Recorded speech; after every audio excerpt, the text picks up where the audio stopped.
process. I'm coming to you, Jide.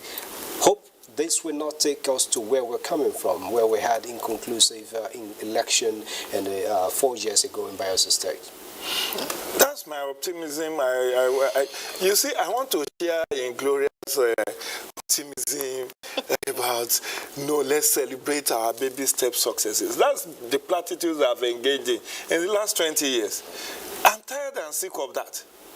I'm tired and sick of glossing over issues and making people feel good, making everybody feel that, you know what, it's about substantial compliance. See, it's about social contract. If somebody tells you, I've made adequate preparation for you and your protection is guaranteed. You and I were on this platform yesterday. We were urging voters to come out. We were so awful when the security agencies told us, look, we have 35,000 men deployed. 35,000 is not for a state whose total voting population is not up to 1 million. So if you have 1,000 or 2,500 and something polling units, and you are deploying 35,000, and yet you are having this significant level of violence, then it tells you something.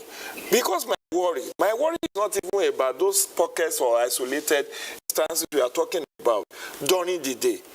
The concern you have raised is what my major concern is. When night falls, what happens? When night falls, would the lives of those young men and women deployed for election duty be safe? There are places in Bayelsa 6 hours to the upland, 6 hours on the sea. Would their lives be safe in those dark places where there may not be light? The generator may work, may not work. I hope we won't get up tomorrow morning to hear sad news of loss of lives. I pray. I want to be optimistic. I want to give this election pass mark that we are improving. But come to think of it, we are not the only one observing this election. The international community, if you read the papers, they say we are interested in what's happening in Nigeria. They've deployed their own men, not even Nigerians. They are on the field with us, observing and reading reports of what is happening. So we need to have this conversation that at what point we would say we are cutting off from electoral violence and vote trading. At what point we will be able to celebrate that, for the first time, we actually have what is called peaceful, non-violent, and credible elections. Because you cannot be saying, yes, the election was credible, it was successful, but it was violent. That was the call we made in 2011. We lost over 800 lives, but because there was success of the election, we said, you know what, the election, we have turned the corner, we are making progress. So 800 lives conservatively lost, but because the election was successful, we said, we can condone those 800 lives. Who even know the identities of those 800 lives? With the exception of 10 that were killed, those youth corps members that were murdered in Bauchi, whom the NYC tried to immortalize and pay some compensation to their families. The larger majority of the other 800 or plus people who died across 30 states in northern Nigeria, nobody knew their identity. So this last general election, we lost over 100 lives. According to some reports, it was about 200 or thereabout lives, according to Situation Room, Civil Society Situation Room. Every life diminishes us. And if you say, that was the general elections, we were overwhelmed with the terrain, with the vastness, how about 2? 2 local governments. There are 2 states. One even having just 8 local governments, another 21. It's not Kano that has 44 local governments. So I think that conversation has to be held, because my own concern, as I've said, is not about now. We can sit in this comfortable studio and be pontificating. It's the lives of those young men and women that I'm more concerned about, so that we don't get up tomorrow. Do you know that I learned reliably that this morning some annex stars were abducted? Some of them were abducted. Why? Why would we degenerate so low as to be kidnapping in the name of election? So I am making passionate appeal. Election should not be war. We need to have peace. And this is because the credibility of leadership that are recruited through this process, how they govern, it stems from the kind of election that produces them. If you have to step on people's blood to come to office, how will you govern when you are sworn in 2-3 months after? So I think that message needs to be passed. Our political elite has taken us for granted for too long, and it is high time something is done to break that culture of impunity. They must answer for the lives that they are trumpeting. They must answer for those public property that they are destroying. In the commissioner for police in Kogi State said, the first PRO, Deputy Commissioner of Police, Frankenberg, earlier when I was watching, he said about 20 arrests have been made in Kogi. Do you know that more than half of these arrests were people with ammunitions? One individual was caught with about how many AK-47? One individual, where was he taking it? On an election day when there should be restriction of movement. And it is all because we want security that we restrict movement. Kogi alone have boundary with 9 states. Just imagine, if Gloria wanted to go to Delta State today, she will have nowhere to go except she takes flight. She can afford it, I know. But just imagine you and I, who will have to go by road. Those bad roads, we cannot even access, all because we want to secure the environment. We want to have secured the environment for our elections. So in spite of that, some people are still making me. It really saddens my heart. I'm talking from the heart. It's very saddening that we are still talking about how to win ourselves of these incidences of electoral violence and all manner of, because it's not only physical assault that is violence.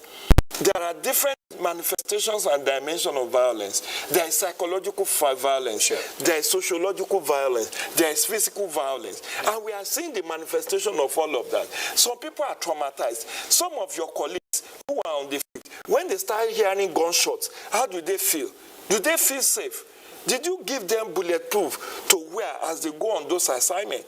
Those whose property has been vandalized. So how do you deal with that? Post-election trauma. Yeah. So these are concerns. But by and large, we pray that at this point, we are dealing with election will have closed in many of those polling units. So we are possibly at the point of collation now for many of the polling units who have finished their announcement, the sorting county and announcement of result. They possibly are at the collation center now. But as we get to dusk, I'm having goose pimples. What happens at those collation centers? At night. At night. Okay, that reminds me of the title of one poem, Night Falls in Soweto. I didn't know you are a poet. Let's hope that will not happen in this contest. Now, I'm coming to Mr. Ham and Sergio. Yeah. Now, we're having this, all of this. It's so certainly, like Jide just mentioned, that any life loss is of essence, very significant. And we are talking of a situation whereby we're losing these young hearts. Talking about core members, we had a report in Kogi State, a part of Kogi State, we had attacks on core members. Are these part of the features of developing democracy? No.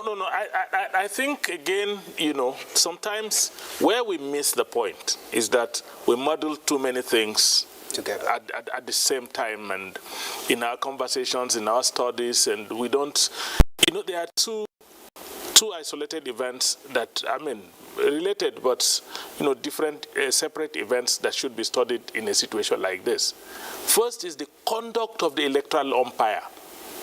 To what extent had INEC been able to conduct itself, in a manner that is considered independent, neutral, and credible? That if we're able to get to a level where we can say INEC has gotten the act, they're doing what they're supposed to do right, that's one aspect of it. The second aspect of it is the conduct of politicians themselves. To what extent can we now say, look, our politicians have matured sufficiently enough as to see the electoral contest as a contest, not a war? So these are the issues that we need to separate. And we need to look them in the face also, look ourselves in the face and tell ourselves the truth. We have for too long abdicated even our own responsibility as citizens to other people. We're looking up to international observers to tell us whether we have gotten it right or wrong. How many people have, when were we invited to go and observe American elections? Exactly. For crying out loud. Exactly. Why do we rely on them? Why can't we begin to look inward and begin to ask ourselves, do some introspection, begin to check ourselves and ensure that we set for ourselves certain standards of behavior, either during elections or during campaigns or even the way we are governed? What he is saying is definitely an issue here. If I must come to power through a fraudulent means, through a violent means, through a means that pays little or no respect to human life, would I govern thinking about human life being sacrosanct? Will I govern thinking of behavior and conduct that is responsible? So these are questions we need to ask ourselves, give ourselves answers ourselves, and begin to look ourselves in the face and say, look, we need to correct certain things that are wrong. He is talking about what would happen in the night. I don't know where he lives in Abuja, but I come from the village. We know exactly what would happen. When darkness falls, if care is not taken, some of these collection areas may be overrun by violent thugs. That must be protected. At least if the voting materials cannot be protected, the young men and women that have volunteered to serve as electoral officers should be protected. To that extent that we can lose the material, but we shouldn't lose any lives. Because no election is worth the life of one individual, not to talk of several individuals. I don't know how it is going to end at the end of the day, but we need to end it. We hope for an end to I am optimistic that by the grace of God, certain things may end in this country. When? How? It's left for all of us as citizens of this country. It's left for all of us to say, everything about this country is complex. We cannot get it right if we continue to play a very complex political system that the American, we are talking about foreigners, where they come and observe. Why can't we even observe some of the things that they do? The American Constitution itself, the independent Constitution of America was about 3 pages. Up till this minute that I'm talking to you, the American Constitution is not up to 20 pages. Look at our Constitution. By when they are in, everything is complex. Our electoral law is complex. Our electoral style is complex. Our lifestyle is complex. Nothing is so simple that will make it easier for people to even understand and do. But I am still insisting, and on this I stand, that for as long as people perpetrate certain acts, illegal acts, and they get away with it, we will never get it right. They have made an arrest of about 20 people. These people are carrying AK-47. I'm telling you, they should. I am pleading with the police to make their accounts, the content of their account known to us.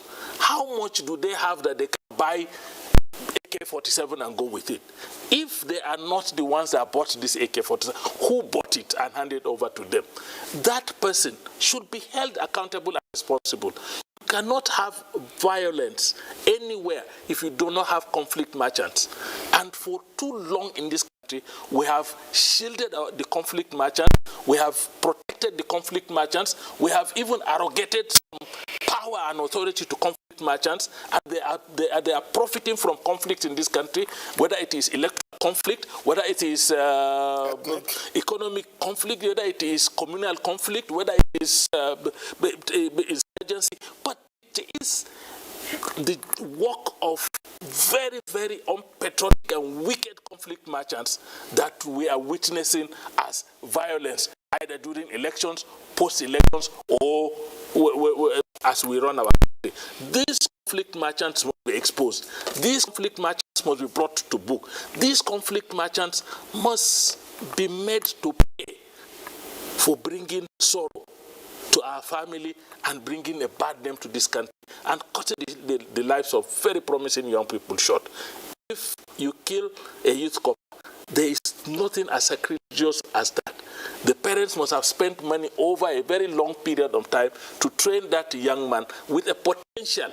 That young man may even be somebody whose potential could have changed even the course of the development of the country.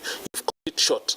And then you sit down, and you sit down in your parlor, drink and take your food and drink and feel you are comfortable. I think that is unacceptable. I can see you're feeling this. It's so painful. It's painful as a man. Now, as a I person. have a mother who is in the house, and a politician, by the way. We're talking about lives of these young ones being lost.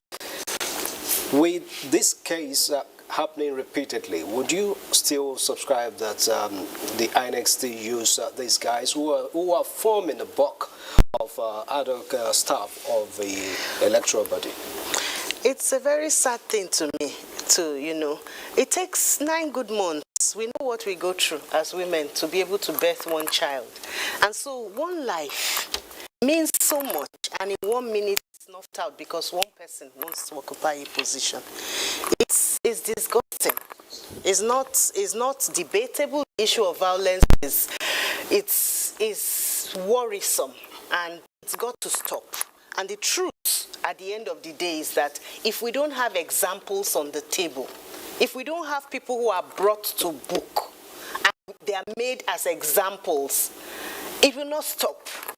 And so the issue of the youth corpus being drafted into elections, I have always said, it is my personal opinion, that it's a little bit, they are young people. They're not.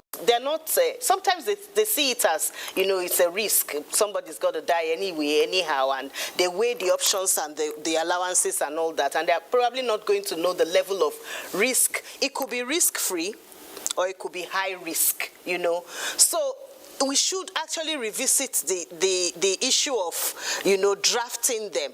Much as we don't want to stop that opportunity it were for them, but if they must be drafted, there must be special provision for them, foolproof provision for them, for their lives, because they are young. They're the ones that we have that are supposed to take over the process. And so if all of this, we keep seeing them slain on the floor, I can't even fathom where we are going to go as a nation. So that's a no-no for me. We can't continue as a nation allowing the young people's blood to litter our streets. It's not a possibility. We should revisit the process. It's not just about giving them letter and saying with that letter they can go and collect money. So when they see letter of appointment, sometimes last election we have seen them sleeping on the ground and logistics have been provided for them, but we see them sleeping on the ground. So let's get it right too. Logistics being provided is different from implementation, and they are being sure of where they're going to stay and the security. So that's a national issue. That's a national problem. We should take it seriously because lives are involved. Lives are involved. As much as I say this too, I still go back to say that more lives will be lost when we have the wrong people in government. The implication of leaving governance to the wrong people is too dear for us to now say we don't want to. Maybe sometimes when we are saying, sometimes some of the things we say it to encourage people to participate, because it is very important. Like now, when nightfall comes now, collation begins. So if everybody becomes scared and runs away from collation center, then wrong people will have their way. But if we have the right security, and we know that we have security, and as we are here, we are calling for reinforced security. Those who are on ground are calling for, to be sure, we are monitoring the process. Then those who have volunteered, you have party agents, there are so many chains along the line. You have observers, independent observers who have gone there, who are staking their life. I know many of them during the last general elections, people were locked up in cages in the River Rhine. They were there. It's a thankless job. And then that brings me to the sovereign state. When we say independent foreign observers, I'm sorry, Jide, we are a sovereign state, and they are not independent. Many of them come from pharmaceutical companies that are interested in testing their pharmaceutical products in Africa. Others have interests about homosexuality and they want to influence our bills. Yet others have other interests that they are interested in our parliament. So even politicians have less interest than the international community. And like he said, we are not invited to observe their elections. So we are not invited to observe. I'm not holding brief that we shouldn't allow them.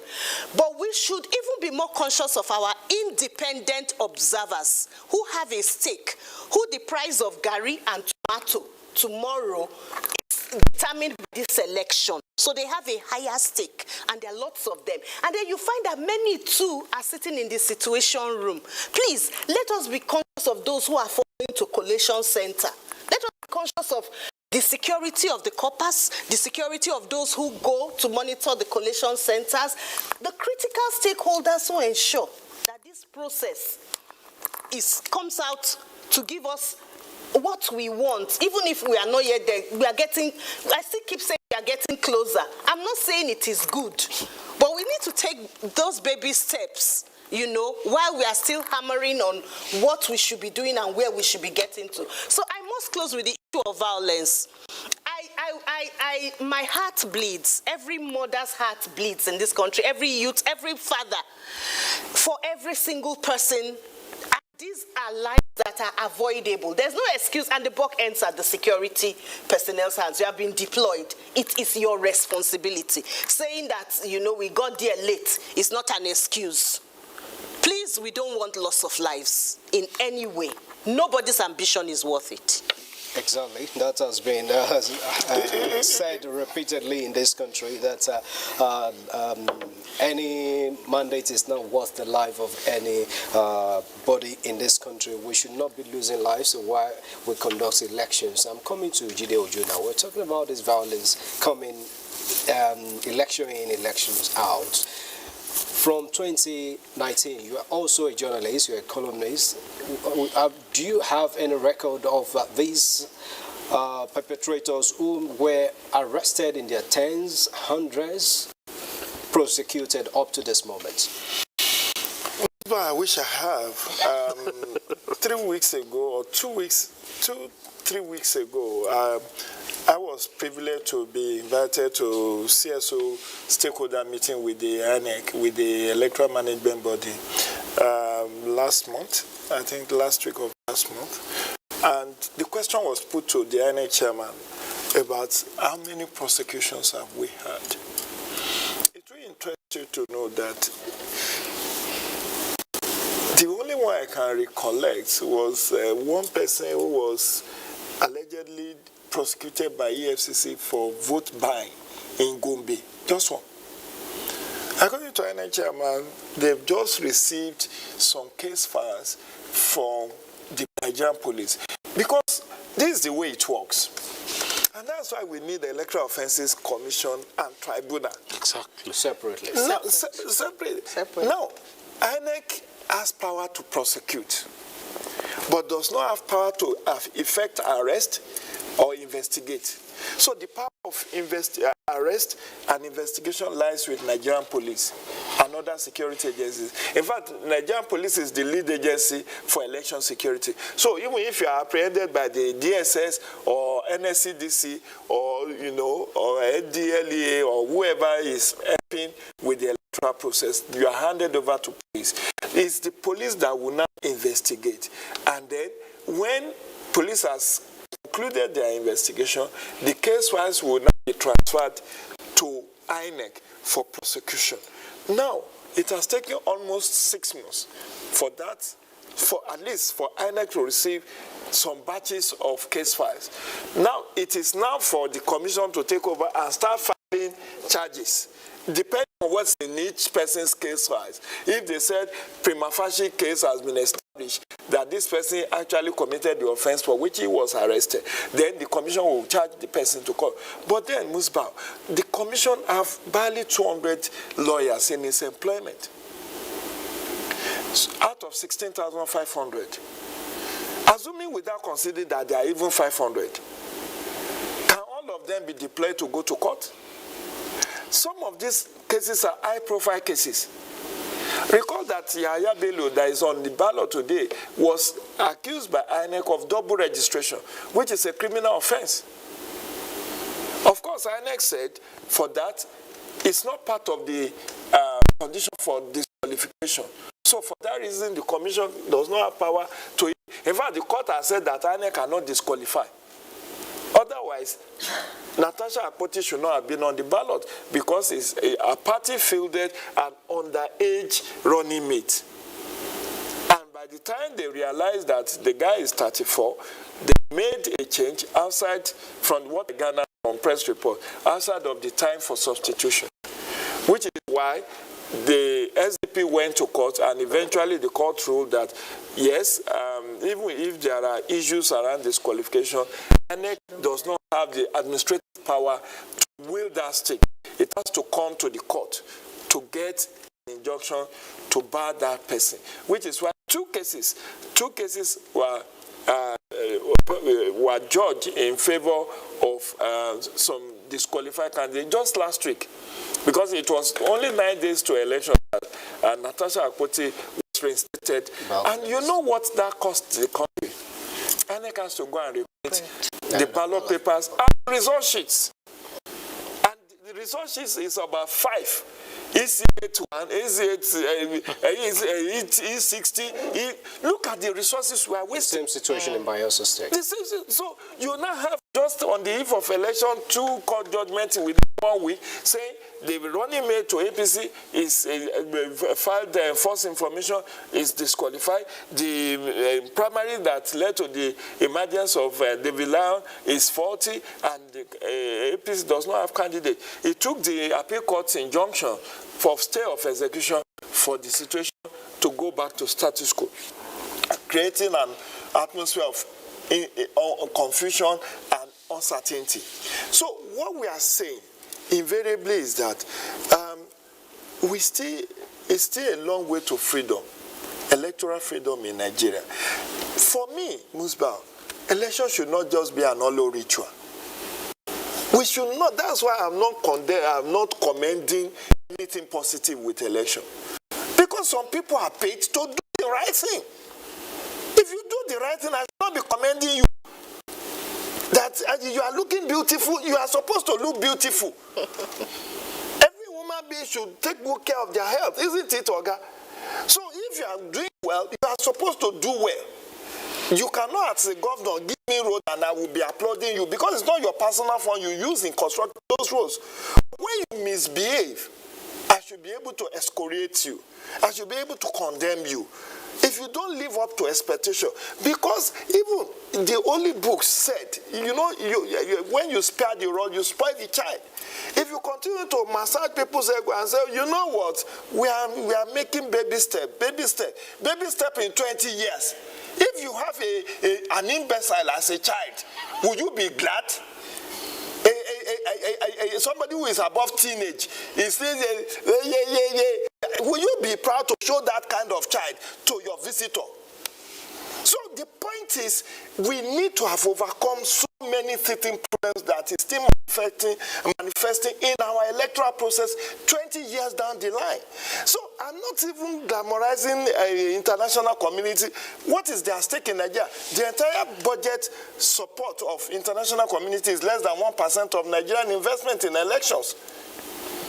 The Nigerian government in 2019 elections supported INEC and security agencies with 242 billion. The entire portfolio, the entire support of all the EU, USAID, UK aid, all the Japan embassies and of this world is not up to 1 billion. So if your own country can support you with 242 billion, the point is, as a Nigerian, as a compatriot, there should be value for that money. And when I don't see value for money, it bleeds my heart. Because election is getting costlier, but the value of those elections is not seen. And we cannot continue along this trajectory. Somebody said there is no far you go on a bad road. If you don't come back and retrace your step, you will lead to nowhere. If you're on a wrong track and you say, you know what, I've gone so far, I can't go back, then where do you want to end? You need to retrace your step and say, look, if we continue along this trajectory, another all-cycle election is coming up in Edo next year. Should we be sitting around this same table? Ondo State. Ondo State in 2021. Then Anambra State compares you. It's not written anywhere in the Electoral Act that election must be between 8 and 2. Do you understand? INEC said, look, we are going to have this election between 10 and 4 p.m. to enable us to get our materials to produce. So you inform the people, and the people will not come too early in the day, because they know that today is for voting in those two states. So you will have that opportunity to say, look, our analysis, our planning shows that we may encounter, because as I've said on other platform, the first two sets of elections that Professor Mahmoud Yakubu's administration in INEC conducted in 2015 was Bayelsa and Kogi elections, November 21 and December 5. Am I communicating? Yeah. So you had that baptism of fire. You may well say, look, I inherited this because the commission was inaugurated on 11th of November. So barely 2-3 weeks into having come in, this date had been set by Jega administration and all the planning have been done. So it's just to conclude the execution. But you have 4 years of learning. And then you have just last 6 months a general election conducted in those same environment. And you know what played out. And all observer report, at least as at the time we met with the INEC leadership, they told us that 47% of accredited observers have submitted their observation reports to the commission. And the chairman used that opportunity to call for those who are here to bring their report, that they are studying those reports. So if you study those reports, I know for certain, not that I was told, I know INEC also deploys its own monitors on election day like this. What have we learned? So if, as at yesterday, you are giving me 100% assurances that, look, don't worry less. This time around, things are going to be a lot different. And I come on election day, and then I'm getting reports that, you know what, I mean, according to Yaga, in Bayelsa, only 25% of polling units open as at 7:30. 25%. Can we celebrate that? You are supposed to open polls. Actually, you as poll observers, as poll workers, you are supposed to be at your polling unit an hour before the commencement of voting, so that you set up. So if 25% opened for voting in Bayelsa as at 7:30 in the morning, then that's not a pass mark in terms of logistic deployment. In Kogi, it was 54%. That is still an average performance. So at what point point in future, in the nearest future, will we get it to the level that opening of poll will be at least 97-99% on election day? So if INEC said their scenario building is to deploy directly to RAC rather than through local government, from local government to RAC, and we are still seeing having this. So at what point will we now say, you know what, I can take our next walk to the bank and believe them 100%? So I don't want to continue to make these excuses that, you know what, yeah, we are making progress. I will say that to make some people feel good, but I will never be happy with the desperate attitude of politicians who care less about how they get to power. You should care more about what people say there is what is called legitimacy. When in 2007, late President Umaru Musa Yar'Adua was inaugurated on May 29. You need to go and read the speech. His inaugural speech after his swearing in. It pained him that even though he was a beneficiary, he said that, look, the election that brought me to power is flawed. And you can see the urgency with which he attached to electoral reform. Did you know that it was on August 27, 2007? What is May 29 and August 27? Is that up to 3 months? That's barely 3 months after coming to power. He set up the Waste Committee, who sat for 16 months. 16. To reform the electoral. To reform the electoral process, coming up with far-reaching recommendations. Jega was part of that 22 member.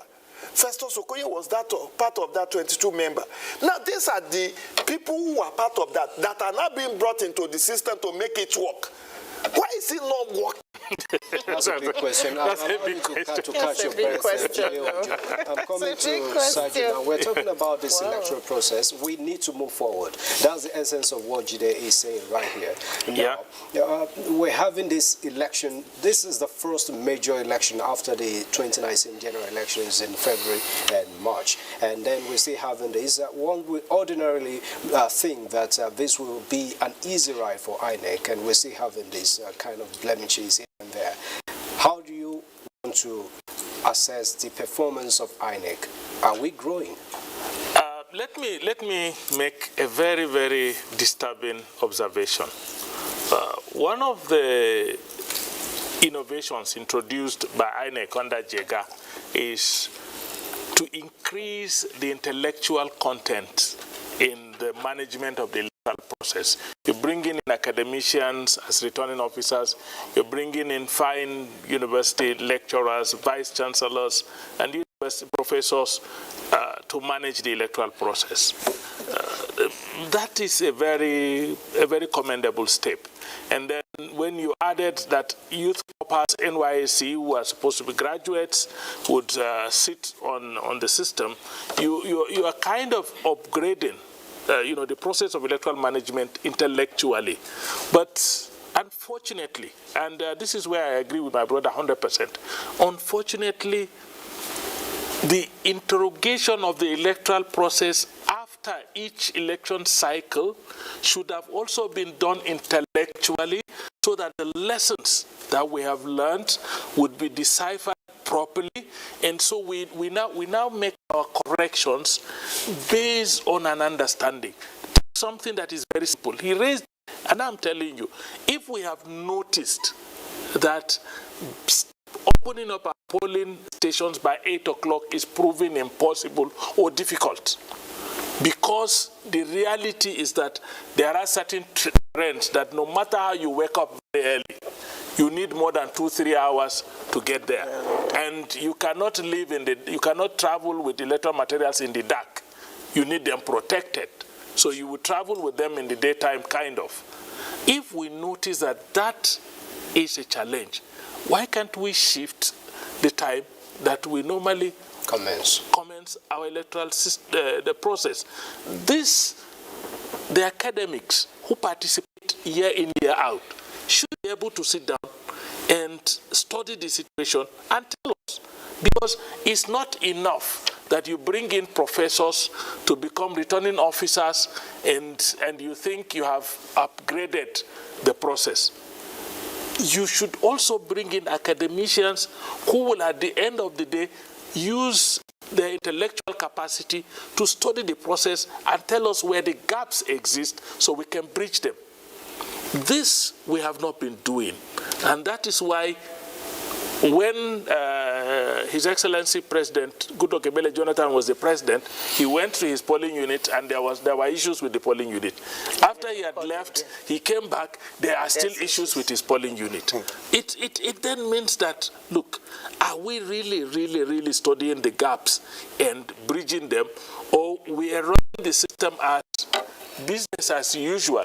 Is our electoral process actually, a default process that we've set for ourselves, that this is the only way it goes?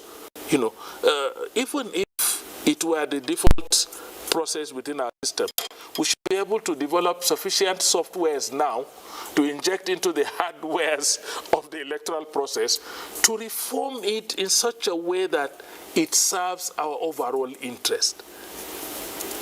Lateness in commencement of voting, if it were a 25% lateness, we could, to a large extent, not excuse it, but be optimistic that over time we will overcome the process.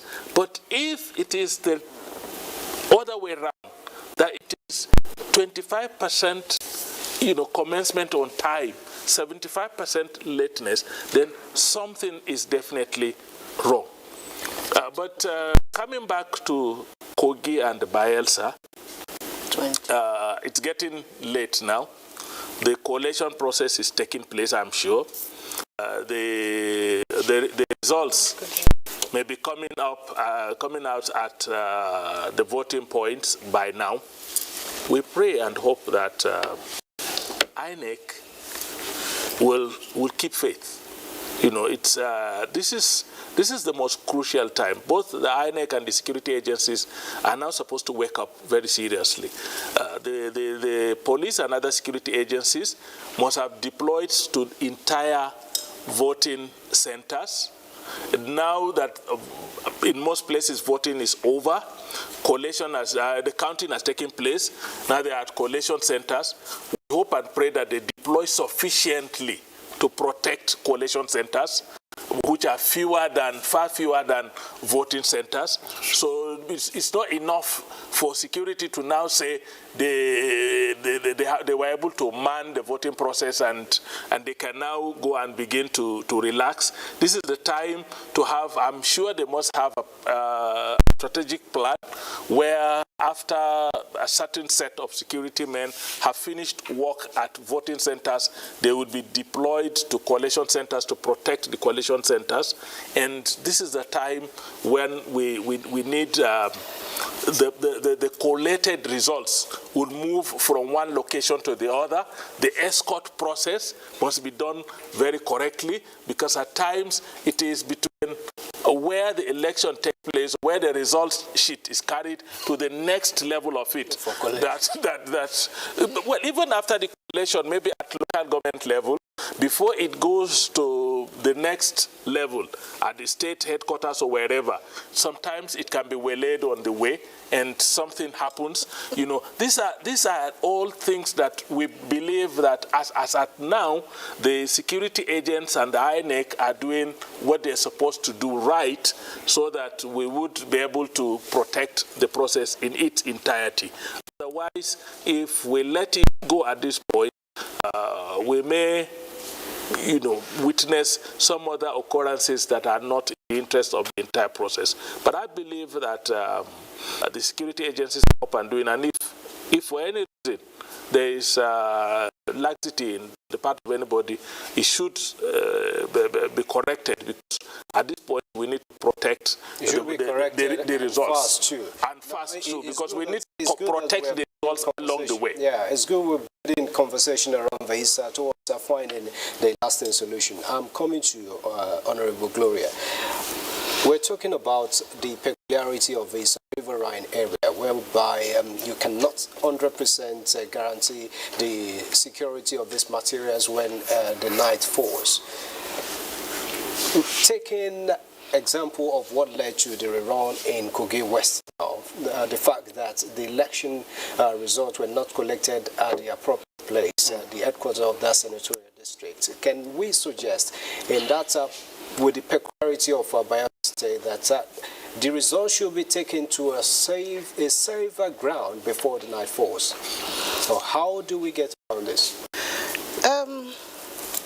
It's worrisome. That brings me first to the commencement. The fact that Jide was emphasizing the fact that you have Kogi is how many percent?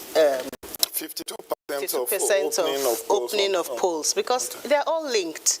Because if polls don't open on time, then they don't end on time. And if they don't end on time, collation cannot, or getting to an appropriate place cannot end on time. Cannot happen. But talking about a suggestion of taking to another place, the difference between one venue or another might just be the difference between your final result. So there's a lot when it comes to politics. There might be the issue of saying this place is not safe. This place is not safe for you, but it might not also be where you are suggesting might not be safe for the other, yes, for the other person. So wherever INEC has designated for collation to take place before now has been known. The time frames are there. And that's why I talk about the escorting of those materials, you know, to that appropriate place, you know. So calling for, I said something earlier, that we should be careful about those who we quickly call or make noise about things. It might be the people that feel that maybe at this particular place, I might not have my way. That's the experience from the field. Sure. So when people start calling and shouting, this place is not safe, be careful who is saying that, because the person might be wanting it to move to where he wants to have his way. The constitutionally selected place for collation must be used. We will only appeal to the security officials that it is their responsibility to ensure that men and material are safe. Collation is done. Even when it is nightfall anyway, there is supposed to have been provision. Like Jim is saying, a lot of money is spent, is budgeted for elections. It's not small money. When you're talking about billions, it's not small money. So there is enough provision to ensure that the collation place is properly illuminated, is secured, and every interested party has a representative there. We should please use the officially designated place. Or else, those are reasons why we can also have a lot of litigation in court. That can be a subject of litigation in court. And then we end up where we are talking about again another election cycle, or the courts giving us leaders, which is what is making us be where we are now. So everything that should be done appropriately. And please, let's be wary of those who are crying blue mother quickly, because they might even be the people that we should be watching very closely. All right, let's quickly talk about election matters now. Remember how we got here, off-cycle election. Yeah. And now we still have unresolved legal matters, litigations in courts. That of Bayelsa State is still pending. The case of David Leon. And probably they will return to this after the elections. So how do you think, Jide Ojo, that these litigations will not continue to form bottlenecks for electoral process in this country? Well, it won't. You see, much as I worry about the intervention or dragging judiciary into our electoral process, I think it's also commendable. It's a catch-22 situation we found ourselves. Do you want people to resort to self-help? If you don't want people to resort to self-help, the only way you can is let them go to court and ventilate their views. But you see, it's the collateral damage that I'm worried about. It's the collateral damage. Which election did somebody was nullified? Okay, it was Osun election, Osun Senatorial. no, Osun governorship election last year, if you listen to Court of Appeal and Supreme Court position, why did Court of Appeal refuse to uphold Adeleke as the winner of that election? The tribunal said he is the winner. The Court of Appeal said, you know what, we cannot rely on your judgment because on the day some key witnesses gave their testimony, a member of the three-man panel was not on seat. And for that reason, he could not have been part of the person who will give majority judgment because it was 2 against 1. That is technicality, isn't it? Very well. Now, is it the fault of PDP or Adeleke that that person did not come on that day? Why punishing the litigant? That, you know what, you cannot... And from other investigation, the man allegedly was even present in court that day, but possibly did not write the attendance sheet.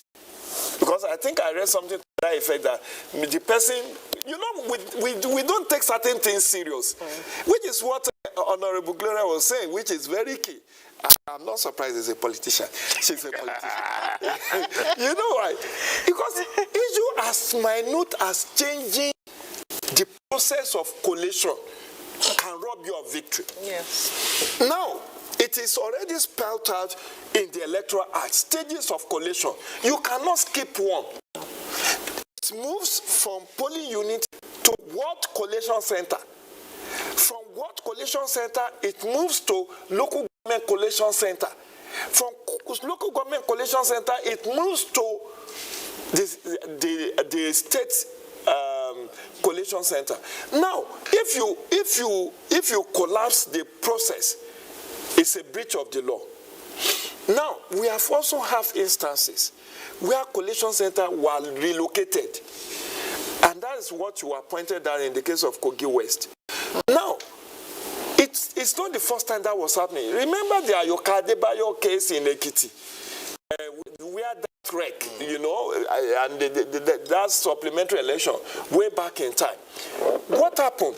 There was an invasion of the collation center. So they moved the material in order to salvage this process to a police station to go and collect. And they said, no, that is not a collation center. So why did you move? So there are so many technicalities involved in law, which is why we need to be very careful. Very careful indeed. Now, Mr. Ahmed Aljo, let's get your closing talk. We're winding down now on this session of the... I want to close by echoing what he said earlier, that we need Electoral Offences Tribunal and Commission quite totally detached from INEC. Reason, of course, is that if you look at the number of litigations that INEC had to grapple with at the end of every election cycle, they are so overwhelming that just the one that has to do with the election process. So what time do they have and what resources do they have to address the ones that have to do with electoral offenses? So I think we need to get that right. And then on a more serious and a more final note is that we still appeal to security agencies to ensure that the collation process at all the levels that have just been enumerated must be protected, defended, and results going from one level to the other should be escorted under protection, so that to a large extent what would be announced either tomorrow or any day that the final results are tallied should be as close to what happened. Close, it should be the reflection. Close to a reflection. Two sentences. We just appeal to the security operatives to be up and doing and live up to the responsibilities they have been given to do, to ensure that we see that the process leads to a successful, violence-free, hitch-free, clearly determined election with clear winners. Thank you very much. Let me get, I need to do justice, to be fair to you, so that Jide Ojo will not take me to court. One sentence of closing remarks. my final appeal is to the returning officers, the coalition and returning officers. I cannot but stress what my sister here said and my big brother here about the sacrosanct of coalition process. That has been identified as one weakness in the electoral value chain. So Section 68 of the Electoral Act has said whatever a returning officer declares, even if it's in error, can only be reversed by the court or by the tribunal. And politicians cash on this and put pressure, including threatening lives of this returning officer and colleague, to make a wrong call. So they are very aware of this provision in the law, and that's why they need to be utmostly protected. Wherever any coalition of returning officer is going, they must be well protected, even when they are going to ease themselves. Because once they make a wrong call, not even chairman or finance can reverse that. Thank you so much, Jide Ojo. You have succeeded in taking 5 instead of 1 sentence. No, I'll pay you back. All right, I must appreciate my guests on this shift of telecast. From my immediate left, that's Honorable Gloria Okolugbo, Public Affairs Analyst, former Commissioner, former Guba candidate in Delta State. We really appreciate your contribution.